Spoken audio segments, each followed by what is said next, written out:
guys, welcome to Angie P TV. It's me, Angela, here with you. I have another special, very talented guest with me today, Natalie Dillard. She's been featured in New York Fashion Week this year, and she plans to do LA Fashion Week later this year. How are you doing, Natalie? I'm good, how are you? I'm great. I want to hear about your art. You're a fashion designer, and you actually created this hat. I don't know if you guys can see it, but it's a really nice hat. So how long have you been crocheting? It's been about 10 years now. I learned when I was like 12. Yeah, so no, I'm 25 now. But yeah.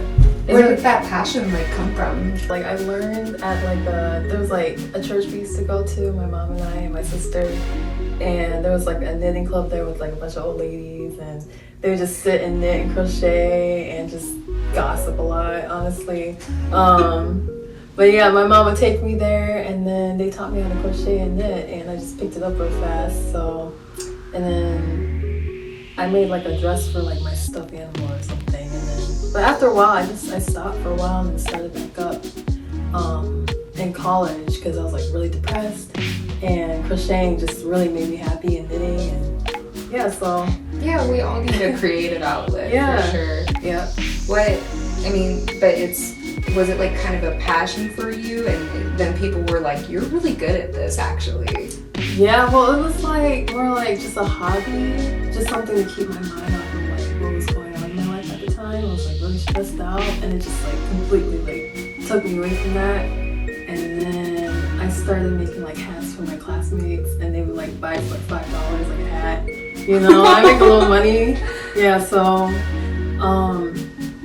yeah, it was college really, because I just spent a lot of time there. When I was there, I would be there all day, and I would have 4 to 5 classes, and I would just crochet and knit in between, and that helped me stay occupied and everything. So yeah. And you're not from Clarksville, but you've been here for the last 2 years.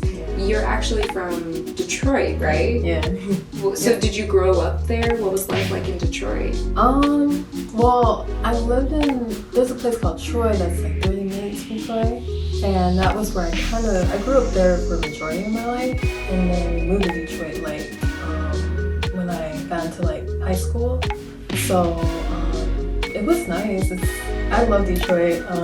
People hear a lot of weird things about Detroit, but it's the city of lots of artists and originality and people undiscovered, just everywhere. So, and the food's good too. Yeah, I've the heard. music's good. So what has the crowd been in Clarksville as far as have people been open to your art? Have people been receptive to it?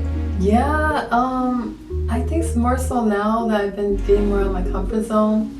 I used to kind of be a hermit and just kind of not socialize, much or talk, but now that I'm trying to showcase my work more and just sell it more, people are really happy to see it. So, and I didn't know it was gonna be like that, because most of ever since I started making clothes and stuff, a lot of people were oh, what are you doing? That's weird. No, it's beautiful. Yeah. I literally, whenever I walked into the higher level in Franklin Plaza, and the first thing that I saw was that orange dress right here, actually. And I was oh my gosh, this is, because Ava, the building owner, she had told me about you, and she was oh, she's so talented. You know? She was the first person that, when I came here, when she saw my work, she was really just I didn't know, I knew, I've always liked my work, but then when someone else is wow, it's oh, okay, people, it feels good to be seen. Yeah. So I think for a while I didn't feel people really appreciated what I was doing, and they kind of thought it was just a hobby, and they didn't really take me seriously for a long time, So. And now you're on runways. Yeah, so. Which is crazy. Right. Yeah. what has that been like? You know, I mean, you just were in New York Fashion Week this year. How did that happen? I didn't know if I was gonna go or not. Like I had been making like when you do like a show, usually you make like payments like per month to participate in the show or whatever, because they provide like photographers, music, like the runway, everything, you know. So but yeah, I just was like making my payments, and I was working at this job, and I wasn't sure I was gonna go because I couldn't get days off like to go, and yeah, I just ended up going anyway. I ended up quitting the job. Good for you, honestly. I didn't like that job anyway, so sometimes you really have to like be like, okay, oh, well. Let me look at the future, and if that job is not what's going to be supplying your future, like you really have to evaluate that. Exactly, yeah, that's what happened. Like it was scary, and then it was like my second time going on a plane, so it was kind of rough at first because I had to like carry everything, like walk around like New York, like around the block. Like my navigation on my phone was like taking me in circles and stuff. I was like dragging my bags with me with like all these mitts, and they're so heavy. Yeah. And my bags ripped, like they were like ripping down the street. And then I have to get yours. Yes. And then people were looking at me like, what is going on with her? And like, but I was like, I had to make it to like rehearsals and things like that.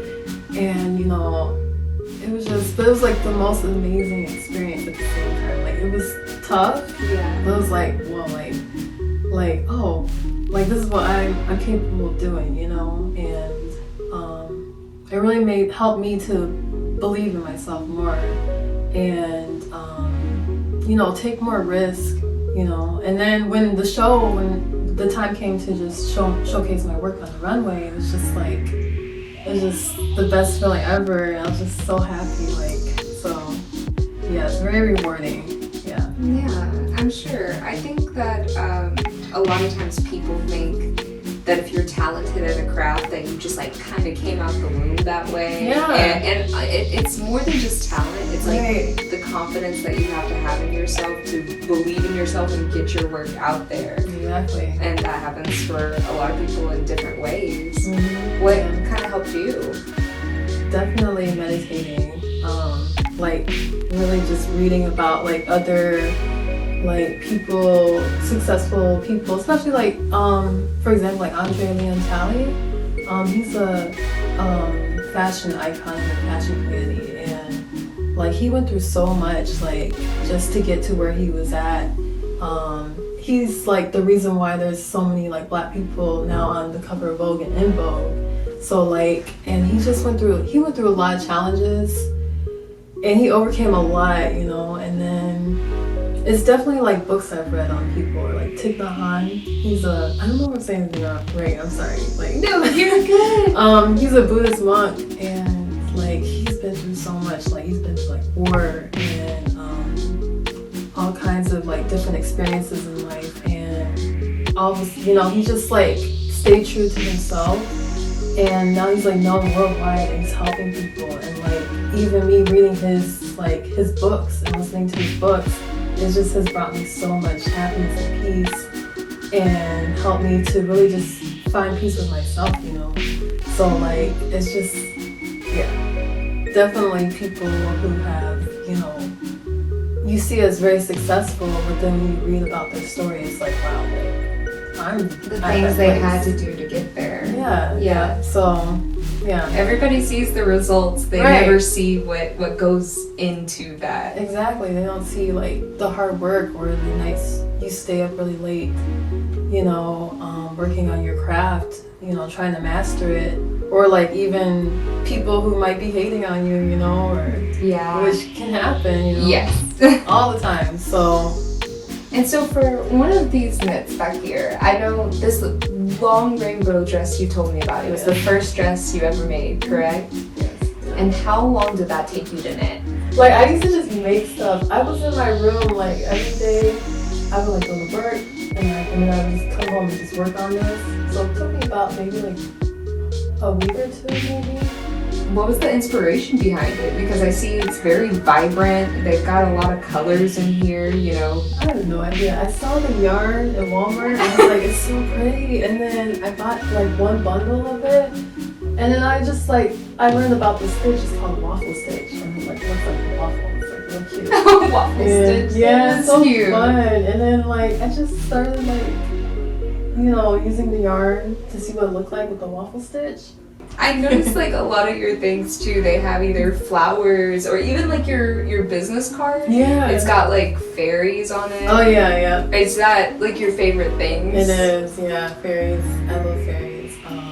Yeah, most definitely. How did that love come to be? Like definitely like elementary school, like we would like have those like book fairs, you know, those like scholastic book fairs. Yes. Yeah. If your mom only sent you there with like $5, Right. you were beefing. Yep. With your mom. Yeah, and most of the time my parents send me with no money to the scholastic book fair, but I would just like, my friends would buy books and some of my friends would buy like the fairy books or like the Pixie Hollow. Yes. The art in those books are so pretty, and then like the fairies, like I'm obsessed, like, and I just loved, like those books would be in the library, but yeah, definitely it's the scholastic book fair. That's where like it all started. it just, yeah. So let's talk about your favorite piece that you've ever made. Let's see here. Oh my gosh, you know what? I think it might be this top, but I made it in like a pink and purple. It's like a crochet corset. Yeah, it's a corset, and then I made one, but it's different yarn. The other one's like a different yarn. It's like, it's so well on me, and like I haven't been able to sell it to anybody. I'm like, yeah, this is mine. Yeah, you got emotionally attached. Yeah. When you did New York Fashion Week and now for LA Fashion Week, I don't know if they operate similarly, but for New York Fashion Week, did you get to pick your models or did they get to pick your works? Like what happened? Also, I just like, I brought like my newer pieces, and then like they have like a model, like it's called model call. So like all the models, they come in, they have like a sign like their number, and then dressed up in their like attire, and they were like lined up all around the building. There was like over like 1,000 models for the show. Yeah, and they're just lined up. They had to like send like half of them home.